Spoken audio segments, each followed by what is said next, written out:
Welcome. Welcome to my session about 3 common pitfalls in microservice integration and of course also how to avoid them. I want to talk basically about distributed systems today. So a quick poll, just to settle the scene. So who's doing serverless here in the room already? Functions as a service or something like that? No, a half, okay. Microservices? A couple of people. Okay, who has at least, let's say, one REST call somewhere in the architecture? It should be, yeah, okay. That's normally most of the people, and that's actually what we see. So what we see in current systems is that we are moving towards distributed systems quite quickly, actually. And I like that metaphor for distributed systems. So that small hut over there, that's your one service, your one Java program, for example, your one whatever programming language you like to use program. There you have transaction management, there you know what your threads are doing, you have a lot of control over things. So it's quite cozy to be in that hut. But whenever you open the door, then you face that rough ocean. And the rough ocean, that's the network. And the network doesn't work reliably all the time. It works with probabilities. So it's probably there, probably not. And that's something you have to take care of when you develop software, actually, and especially if you go into distributed systems. And what I recognized over the last years when I was at customer engagements is that most developers are not yet aware of the challenges they get because of this situation. And that's why I wrote an article back beginning of 2018, published that on InfoWorld, which was named like this talk, right? So if you want to look it up later on, you can just go to that article. It's basically the same thing in a written format. And these are the 3 pitfalls I want to look at. So you probably could do 42 pitfalls or 17 or whatever, but I used these. So I want to look at remote communication as quite of the source of trouble, let's say. And then I want to quickly look at asynchronous communication, and I want to briefly touch base on distributed transactions or consistency in microservice architectures. So that's my plan for the next 45 minutes, which gets quite challenging because I want to also do live code demos. So just jump into that. So let's assume you do microservices, and I hope that's readable in the back with a projector. Okay, I see people nodding, that's good. So let's assume you have a couple of microservices. And what we see in a lot of systems is that the number of microservices typically grows over time, and you basically envision to not only have like 3 of them, but a lot of them. And as soon as you have that and you distribute them and you have the network in between, something which we have to accept, and that's a change in mindset, is that some parts of the systems are always broken. It might be the networks toward it, it might be the microservice itself, it might be whatever, but some parts will always be broken. That's kind of normal, right? So you have to deal with it. The important thing now is that this doesn't lead to a scaling failure, like bringing down the whole system, right? So that's very, very important in these kind of systems. That's, yeah, what I said starts to be normal, but for a lot of people, they still don't have that in their normal mindset. So that's what we try to avoid, right? And let's make a very easy example to get that concrete. So let's assume you want to do a payment service, payment microservice in your company to collect money for whatever service you provide, right? And you want to offer a credit card payment possibility. So it's very likely that you don't implement credit card payments yourself, but you leverage some existing credit card service somewhere in the internet, probably via REST API. That makes sense, right? Easy to understand example. And I want to do that today and jump into the code right away using Java and Spring Boot. Quick question, that should be safe. Who's programming in Java here? Okay, that's good. Who's doing Spring Boot? Okay, wow, that's also almost most of the people. So you should be familiar what I'm doing now. What I will show you is on GitHub. So everything I show you is on my GitHub account. I named that Flowing Retail example, so you can go through that in your pace after the talk. Just run it whenever you want. I have it in my IDE. The most asked question for this talk normally is, do you use Eclipse, really? Yes, I do. So that's Eclipse. That's a Spring Boot application here, so nothing too fancy. I provide a REST API. That's my payment service. What I do here is I basically offer a put method for putting new payments, new charges on the credit card, and I do a couple of non-interesting stuff here for the demo. And then I do the real business logic, which for me means charging the credit card. Can you read the code in the back? Or shall I make that bigger? Okay, I see nodding people, that's good. Okay, then I want to charge the credit card. Charging the credit card, if I'm in Spring Boot, could be like this, using the REST template from Spring, sending a post to a certain URL. The URL might be injected from a registry or something like that. That's relatively easy.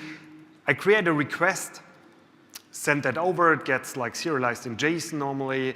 I get back a response. It gets deserialized. I can read data from it, and that's it, right? Who has written something like that before? Most of the people, right? Yes, half of the people. So that's typical Spring Boot code. I have that running in the background. So that's a payment service, so that's what we just saw. What I have as well is what I call a Stripe fake service. So I'm basically this is the service which is called when I do a charge, right? Because I don't want to charge my credit card for every demo, actually. So let's do it like that. Then I have a REST API pointing to that payment service, and whenever I do a charge, it basically I call this one calls the Stripe fake, and this will charge my credit card. So far, so boring, right?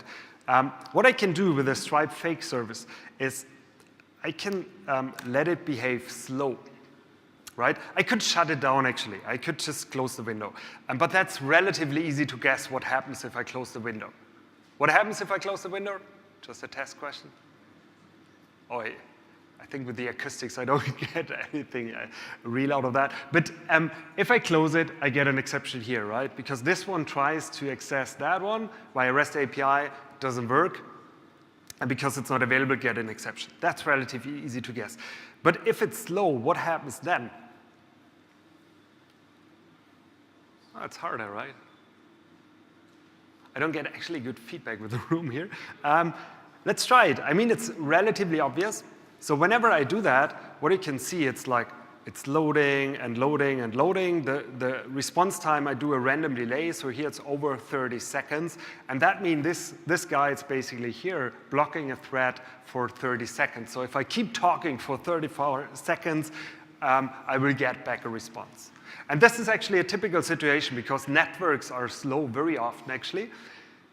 And that's bad behavior. Why is that bad behavior? If I go back to the slide I just showed you, we had that slide. We're moving toward that situation now. Because what happened is that we had a credit card service here, and that was behaving slow, or the network was behaving slow. And now we have a payment service here, and that has a limited amount of resources, like threads, in order to serve its own requests. And these threads are now blocked, waiting for a response on the credit card service. And that means after a while, this service gets unresponsive too, and so on and so forth, right? So this kind of behavior is definitely not what you want to have. There's a basic pattern, which I hope everybody knows. Let's check. Does anybody know the circuit breaker pattern? Oh, that's not enough people. That was like 20%, 30%. That's a really important basic pattern you should be aware of. Whenever you do a REST call like this, you can get these kind of trouble. There's the so-called circuit breaker. Circuit breaker is like the circuit breaker in your house. In German, that's called the FI-Sicherung. So that's kind of if something is weird with the electricity before the house burns down, it just shuts off the electricity. Then you can fix the error, and then you shut it on again, right? That's the circuit breaker. And the same thing you can do in software. So what I did is I used Hystrix. Hystrix is a library from Netflix. It's actually discontinued, but there are a couple of frameworks which can do the same thing. And I keep using that because it's so easy to understand what happens here. Just wrap the code I already have in my so-called Hystrix command. And now the circuit breaker keeps track of that. And you can configure it. And it normally has kind of a timeout. And the typical thing is like, whatever, a second or something like that. And if the service doesn't respond within that timeout, you get the exception immediately. And the circuit breaker can be configured to shut off. And then the next request will not even be made. And the circuit breaker can even do things like, hey, after whatever 100 requests or after 60 seconds, I want to do a test request again. And if that works, I shut it on again, right? So you can do a lot of these kind of things in the circuit breaker. That's a basic pattern. It's actually, there are a lot of frameworks available doing that. If you're in really microservices or Kubernetes things, there's a pattern called service mesh. Service meshes also implement circuit breakers. So if I have that, and that's my V2, so I have a couple of versions here. If I access V2, the behavior will be a bit different. So this one is still slow, right? It takes 12 seconds, so it's too slow. The circuit breaker, that's what I see on the left-hand side, throws an exception, doesn't wait for that, and I get a 500. Okay? So far, so good, I hope. For me, that's a basic pattern, actually. So that's actually not what I really want to talk about. But that's a pattern which you should definitely be aware of. That's the so-called circuit breaker. That's also implementing something very often referred to as fail fast. So you don't want to wait for the timeout for whatever, a minute or 2 minutes and exhaust your resources in order to fail, but you want to fail as fast as possible. And what I see is that this pattern gets adopted, so it gets quite some exposure, which is important, but it's, from my perspective, it's not enough. And I want to make an example to make that more transparent. Who has used an airplane before? Okay, most of the people. But that's good. You're familiar with the process. So whenever you book a flight, you get an invitation to check in normally 24 hours before the flight, right? You get an email, hey, your flight is ready for check-in. You click on the link, you select a seat, you confirm a couple of things, press the button, say, hey, check me in, then you're checked in, right? Right. The next thing you do is normally send you the boarding pass, because you need the boarding pass at the airport to get through to the gate. And I did that for a flight. In this case, it was Eurowings to London. And I did that. And what it told me was, hey, we could check you in, but there was this error sending you the boarding pass. Right? Okay. What I don't know about Eurowings, to be honest, but we have other customers doing more or less the same thing, and they know pretty much what they're doing. And I envision it like that. So it was me in front of some whatever user interface, clicking the button. That probably communicated with a check-in service, like a microservice. And that microservice normally doesn't do like everything on its own, but probably leverage other services to do stuff. For example, the output management could create a PDF, because you probably want to print the boarding pass when you go to the airport. Or you want to have a barcode generator generating these nice little 3D barcodes you have on the boarding pass, which are scanned. Probably, and that's my favorite, I should draw that on the slide. Whenever you fly British Airways, you can still send a fax. So there's probably a fax service over there. Never did that, actually, but it's always like, oh, a fax, I can send a fax. Where can I send that to? But I want to do that. Anyhow, but that's normally what you do, right? You span that out to different microservices. And in this case, the check-in service, it did work properly. But I guess, for example, the barcode generation didn't work, right? They did have some, I'm not sure if they use circuit breaking, but they had something in place which made sure that the check-in was responsive. So the check-in was behaving normal, like with normal speed, normal response time, so that was not affected at all. It was just that they couldn't send the boarding pass. So that was the good part of that story, right? We come to the bad part in a second. But what they did, they transported that error they had in the barcode generator right up to me as a user, which I find, especially in that situation, a really bad behavior, right? I mean, why should I care if they have a problem down there in the barcode generation? That's actually not my problem, right? Because what would you do in that case? Normally, it's safe to ask computer scientists. Yeah, I already see that thing, right? F5. Refresh the page, retry. That's totally normal for us. If I talk to, let's say, normal people, it's kind of confusing for them time to time. Why it should work 5 minutes later if you do the same thing again? Trust me, it works. I did that actually. Of course, I did retry, it didn't work. I did it like a couple of minutes later, it didn't work. What I did next, actually, is I said, I want to increase the interval. I want to retry it a couple of hours later, right? But I know myself, so I forget these things. So what I did is I created an entry in my Outlook calendar in order to remind me, like 4 hours later, to sending the boarding pass. And that's what I call a stateful retry, right? I want to retry, but it's stateful. I make sure it's persistent, so I'm reminded of that. And why shall I do that? That's really bad in this situation. The funny part about that story is that when I had, and it was really my onwards flight on the same trip from London, this time EasyJet, and they had the same problem. So, but they have a better error message. We're having some technical difficulties. Yeah, I recognize that. Please log on again, retry. Right? If that doesn't work, please try again in 5 minutes, increase the interval.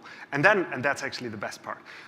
We do actively monitor our site. We'll be working to resolve the issue. There's no need to call. It's really your problem. Sort it out yourself. We don't care.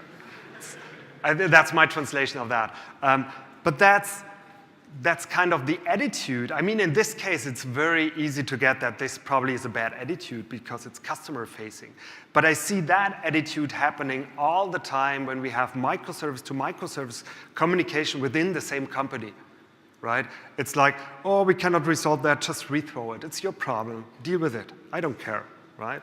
And we see that attitude a lot. And I think it should be really different. What I said earlier, we have to accept that there are errors in the system all the time. That will happen. But we should be more like this. Hey, it's a technical glitch. Oh, we're sorry. It's our problem. We will resolve that for you. Don't worry. It's a boarding pass. I don't need that synchronously directly. I don't print that anyway. I need it on time for the airport. That's the only requirement I have, right? So in this scenario, I would say you should have the stateful retry directly in the check-in service. That would be a better design, right? And not like pushing that towards the user. The problem of that, whenever I propose that, when I discuss that with teams, it's like, yeah, kind of makes sense. But now we have a stateful retry. That means we have state and kind of 2019 seems to be state, we want to be stateless everywhere. We don't want to have state. State is bad. State doesn't scale, and so on and so forth. Yeah, I mean, if I look at that, there's a very easy way of dealing with state, and we know that for ages. It's what I call a persistent thing, because it nowadays can be many things, but it's normally like a database table, an entity. It can be persistent document. It can be persistent actor, if you like it. Whatever.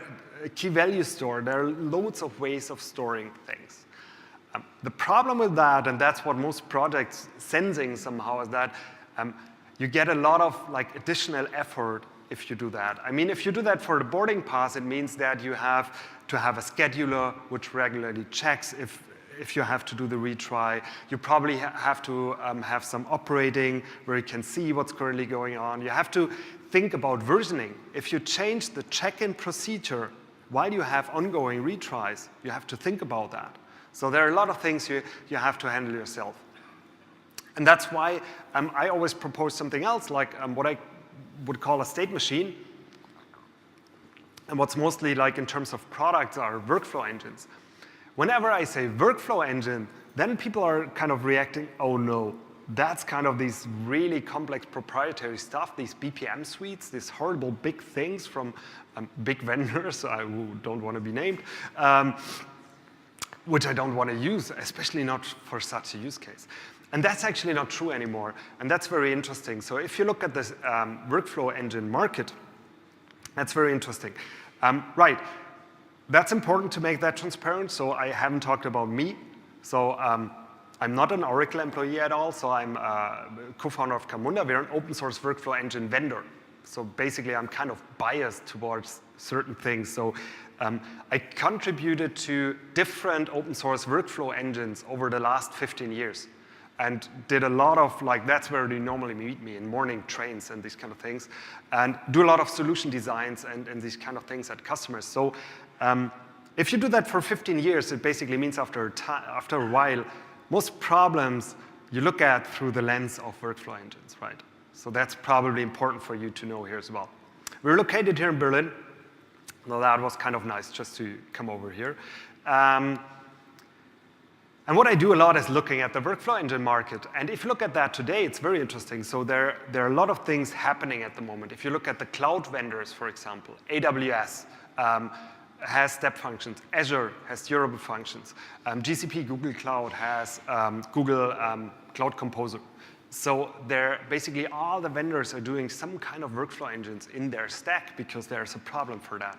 If you look at the, let's say, typical Silicon Valley stacks, then Uber did something called Cadence, Netflix did something called Conductor, Airbnb did something called Apache Airflow. All of these tools are open source, but they're kind of opinionated to their environment. So it's probably nothing you can easily adopt in your product, but it clearly shows that there's quite a need for this kind of technology. And if you're in Java, and that's luckily there are quite a couple of open source projects available, so you can evaluate which probably works best for you. So I definitely have my opinion, but it totally makes sense for you to evaluate that.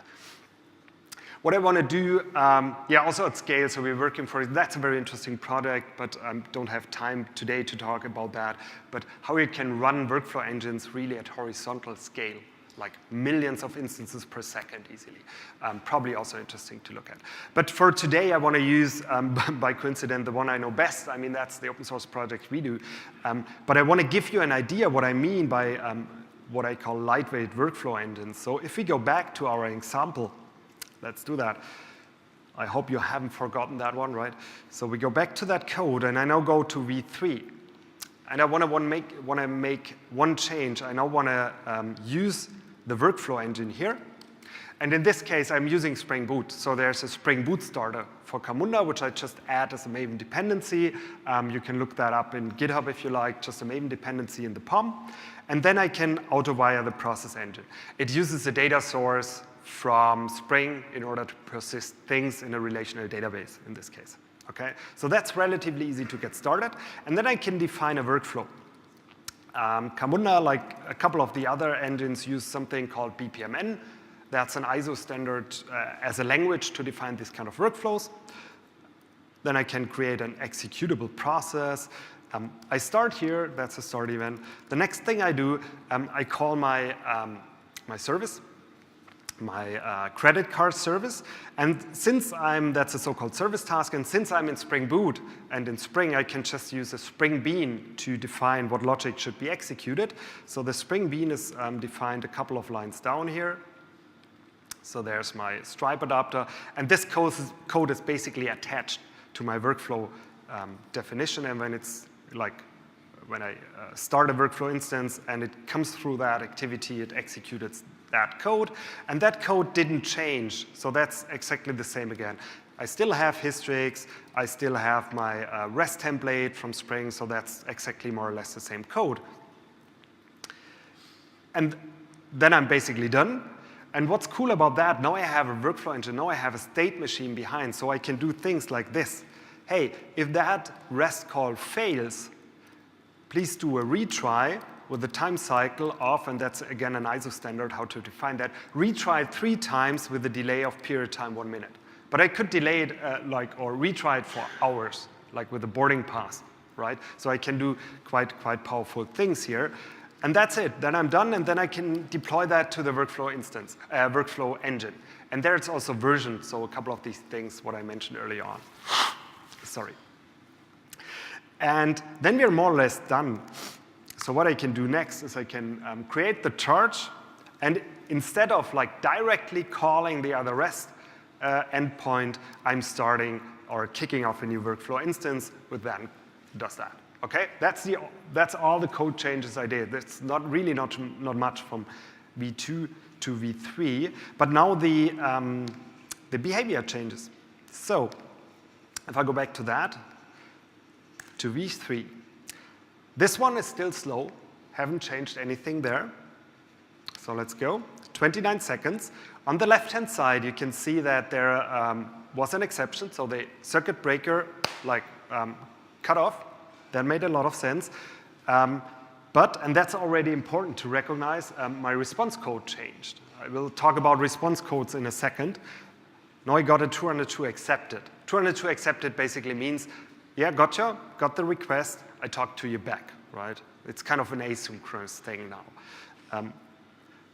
We can see what's going on in the background now when looking at the workflow engine. So there, these kind of tools normally have some kind of UIs that depends on the product. If I look into that, what I see is that I still have one ongoing instance which keeps retrying. So if I have that open, like every minute I should see the retry we configured, and that still tries to get through, right? Okay, if we go back to normal, that was a retry. I was too slow. If I would have been already to normal, this one would have already healed itself, right? If I go back to normal, that looks a bit different. So if I do a send, what I can do, I can also see like all historical instances, and there I see that now this one, which I just kicked off now, is already finished, right? So all the ones I now kicking through finish immediately because this one is working correctly, and then it can do a lot of things like with history and heat map and these kind of things. Okay, interesting discussion at that point normally is like, okay, that could make sense, but now it's 202. Now it's asynchronous. And it's really uncountable how much time I spent with discussing that with different stakeholders, business folks as well as developers. Like, hey, we can't do that. We need a synchronous result. It's like, for example, if you imagine something like a booking process, like you want to get a train ticket. Like, you go on the website, you probably select your train you want to go onto, then you select the seat, then you select the payment method, and then you push like book it. And the next thing that happens for a lot of train companies is that a PDF with the ticket directly opens. And I discussed that for so long that this has to be that way. And I actually doubt that. I doubt that. So if the choice is, and we said earlier, some parts of the systems are always broken. And then the choice is either I get a synchronous error message or an asynchronous result. I totally know what I prefer, right?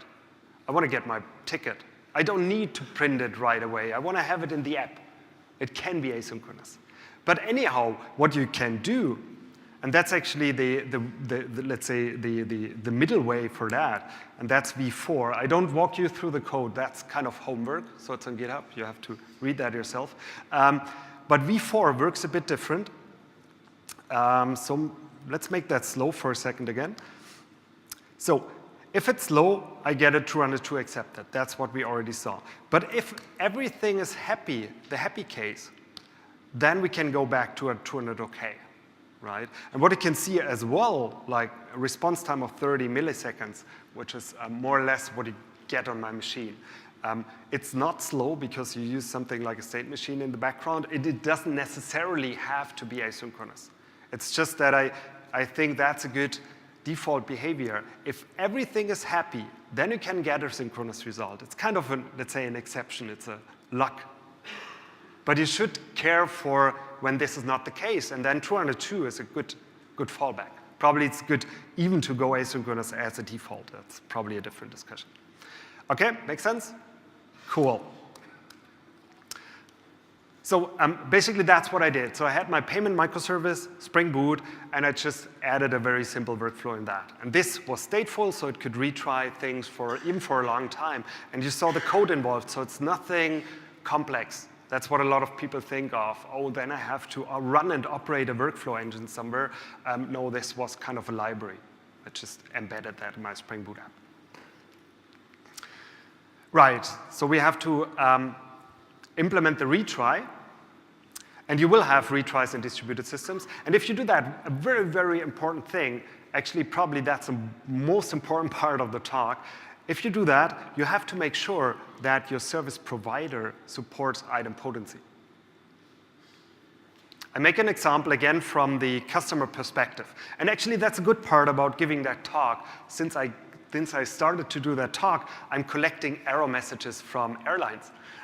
Which means that I'm a bit happy if I get that. Even if it's kind of really bad error message, kind of, oh cool, I have a new screenshot. So that's kind of a good thing actually. But that's, again, flight booking. And I think you know these messages, right? When you pay something, you click on the pay button, and then you get that your transaction is in process, right? Don't hit the back button. It always says. And it's like an evil part of my brain is always like, should I push the back button? But it's normally money involved, so I don't do that. But it very often happens to me that I do these while traveling. So it's kind of, you're in the train, you see the tunnel, and it's like, oh, fuck. I have no idea what happens if that breaks. But that's a bad design of idempotency, actually. That's the same thing. You can transport that to microservice communication. It's like, hey, you did that REST call, and for God's sake, make sure that you don't lose that connection. Otherwise, you're screwed. I mean, that's a bad design of the interface. It should be like, in this case, hey, you want to give us money? Awesome. We make sure we take that very conveniently from you. Right? And that normally means you generate whatever, an ID as soon as possible, store it in local browser storage, or whatever you do, make sure you can hit refresh as often as you want.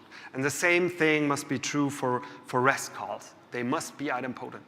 You must have to make sure that if you get the same call twice, you either recognize it or you don't care. Both is possible, but it has to be in there. Idempotency is super, super important. But we're not yet done. So if you look at that situation, again, very easy use case, right? So we charge the credit card. That's a REST call. We do the retries, and let's assume it's idempotent, so we don't call it like 3 times. That could happen if it's not idempotent. That's really bad. But let's assume we do that right. At some point in time, normally we give up. If it doesn't work, it doesn't work. We give up. We say, hey, we cannot collect the payment, so we probably don't deliver the order or whatever the consequences. There's one really awkward characteristic of distributed systems again. If you have a network exception, let's assume you do a REST call and get a network exception, you have no idea which of these 3 situations just happened. It could be that the network blow up while you try to access the other one, so you never reach the service provider. That could be true, right? Then nothing happened. But it could be that you reached the service provider, it started to do something for you, and then it exploded. But you have no idea, did it commit its transaction? You don't know, right? Could be, could not be. Or it did everything perfectly, but then the response got lost in the network, right? You have no idea to know which of these 3 situations you're in. And you can make the same example with messaging. You send out a message, you never get back a result. You have no idea what happened. You cannot know. There's no way of knowing that. And that's important to be at least aware of that fact. There are situations, again, where you can ignore that. Fine. If your use case is fine with that, that's the easiest solution. But for example, in payments, it's normally not that relaxed. It's like that's a REST call, like to Stripe, for example, and you get a network exception, you probably charge the credit card. So you have to think about that. The solution, like what you do, depends a bit on the API you have. So it could be that you issue another call in order to say, I want to refund it, I want to cancel it, I want to void it. Depends on the API, right? But the important thing is you have to do that. And if the network or the service was not very responsive when you charged the credit card the first time, chances are high it's also not responsive when you try to cancel it. And then again, you probably need some retrying. You have to do it reliably. The good thing here is you're not under time pressure. Even if this has to be like timely, probably even in seconds or milliseconds, here you can wait until it becomes available. Make sure it's cleaned up. There are different ways of doing that. That's not the only way, but that's one way of doing that. It's important to think about these situations. Good. What I used here, I mentioned that briefly, is BPMN. Business Process Model and Notation. I actually don't use BPM as an acronym too often because a lot of people are scared by that. For me, it's kind of a workflow engine language in order to describe these kind of patterns. And you can do a lot of things around distributed systems with BPMN, actually. So I totally love that. Language, it's relatively widespread worldwide. It's directly executable. You saw that. I even defined it in code, right? Normally, it's an XML file with a graphical modeler. I'll probably show you that later on. But you can start with code, because that's where normally developers are not afraid of. So I start with code. It's very easy to do. And it's easy to understand.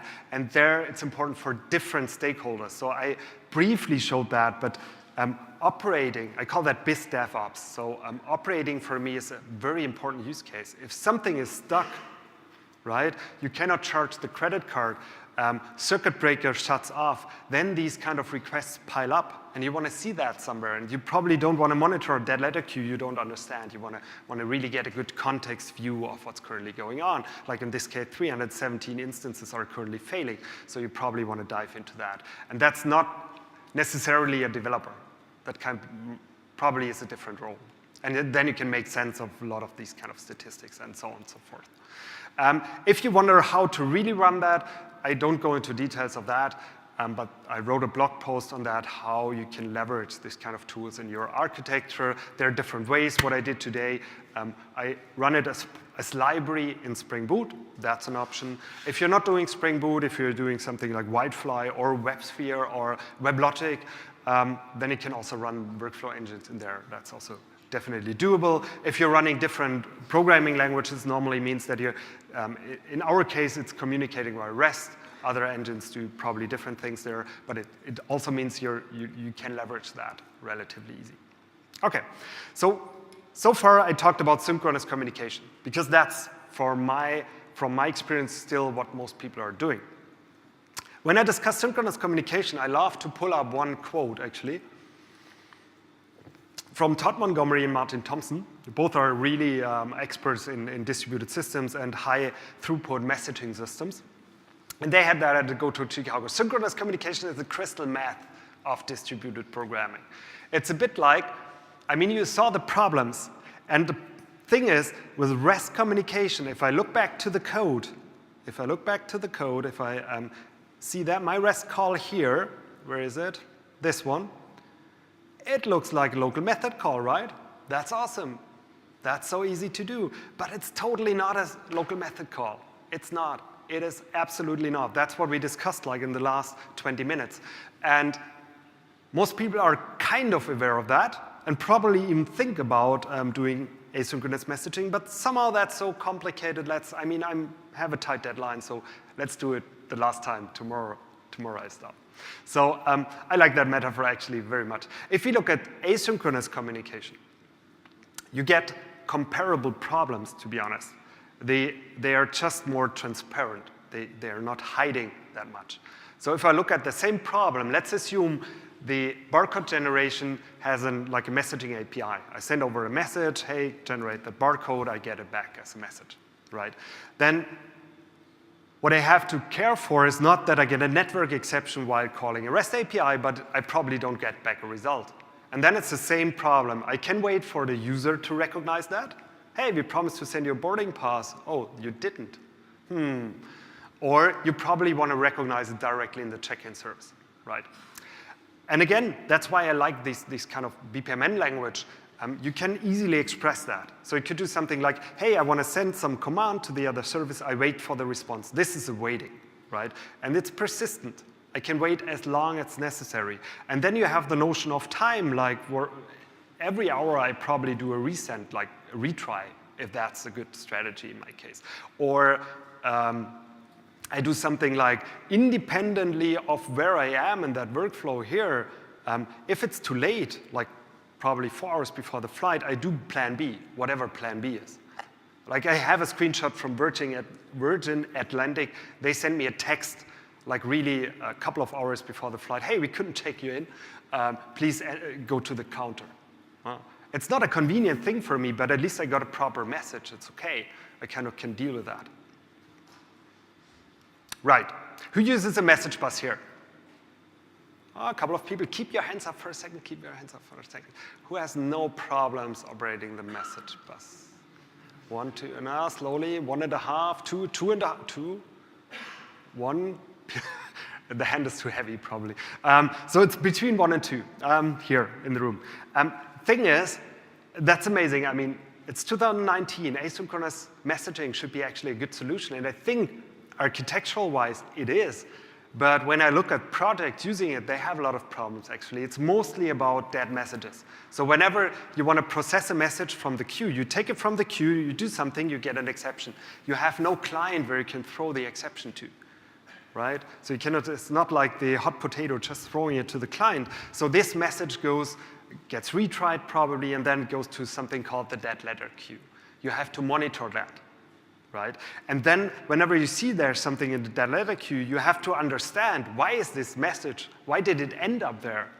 What's the payload? How can I fix that? How can I redeliver it? How can I fix the payload and redeliver it, right? All these kind of things, and therefore you need tooling, actually. And all the messages solutions I saw so far really lack that. And that's why a lot of customers build something they very often call a message hospital. So that's effort you have to build yourself. And I mean, that's something you shouldn't. My hope is that that gets better. I know, for example, companies like Confluent, Apache Kafka, they're working on that, and probably others as well. So I hope that gets better. But at the moment, that's kind of really a bad thing to have there. And what we saw, I'm not proposing that as a best practice architecture, but I know a couple of customers doing that. What they do, instead of like actively, when you enter that service task, actively calling another REST service, that's kind of a push approach, right? Or actively putting a message to a message service, push. They use the workflow engine in a pull approach. That basically means somebody can ask for work. And that behaves a bit like a queue, because you now can say, hey, this service task here, that's, let's say, topic B, for example. And then service B can say, hey, I could do topic B without knowing the actual workflow definition, but knowing the topic name. And then the workflow engine behaves as kind of a queue there, where it could say, hey, I have this service that defines the workflow, and other services doing like certain things of it. I'm not saying that this is probably a best practice architecture. That probably gets the workflow engine quite centrally in there. But I saw surprisingly many customers doing that.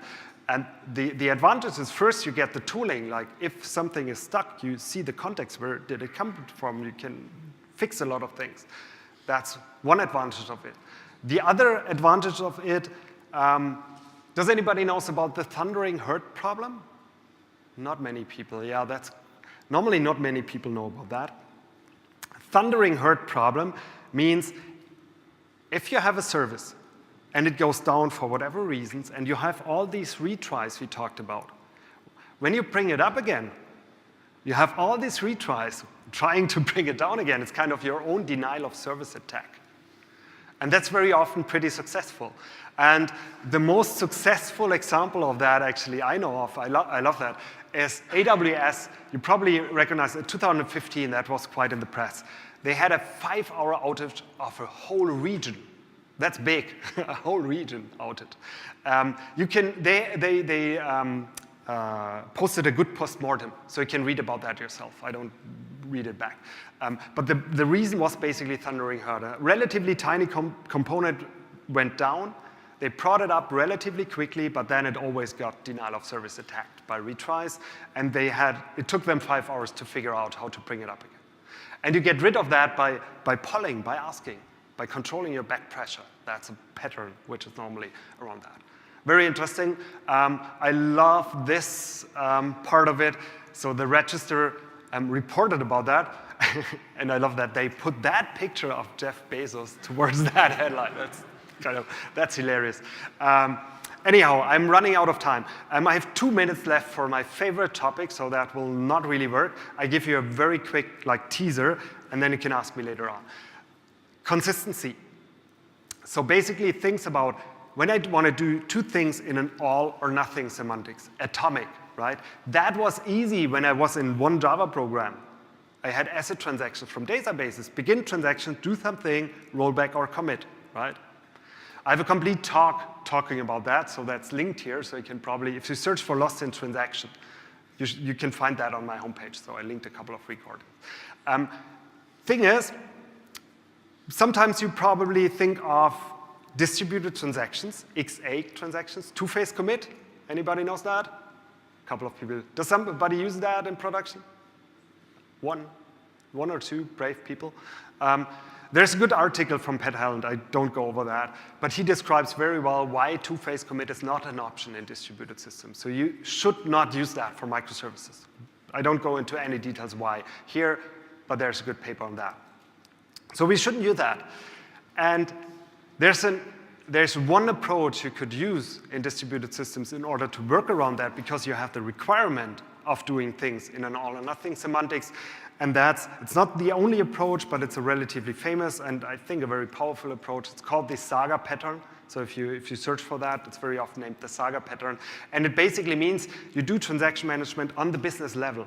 So you say, hey, I charge the credit card here, but before I do that, I probably deduct some customer credit, so vouchers you have on your account, for example. And only if that's not sufficient, I charge the credit card. If you can't charge the credit card now, you already deducted that. It's not the transaction in a way that I can roll it back. I already did that, right? So I have to make sure to compensate for it, to undo it on a business level. And that's called a compensation activity. And in BPMN, for example, you can directly express that. So you can say, hey, if I need to undo that activity, I directly configure the compensating activity for it. And the workflow engine makes sure that this is executed if I undo my workflow. And again, that's stateful and reliable and so on and so forth. That's a pretty powerful thing, actually. Right.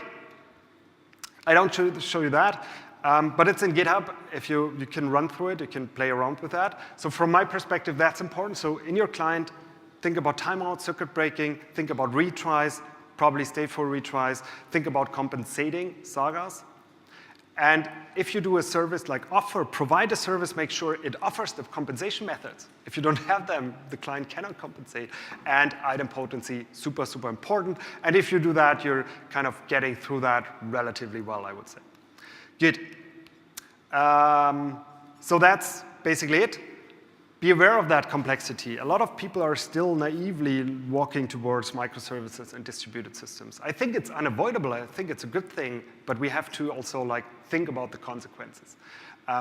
No strategies like circuit breaking, very important, and probably also things like workflow engine. At least have it on the radar. Some things are probably better solved with stateful things. I'm not talking about orchestration choreography here, but I linked a couple of resources in the talk if you want to look it up later on. That's also interesting. That's all I have. Thank you very much.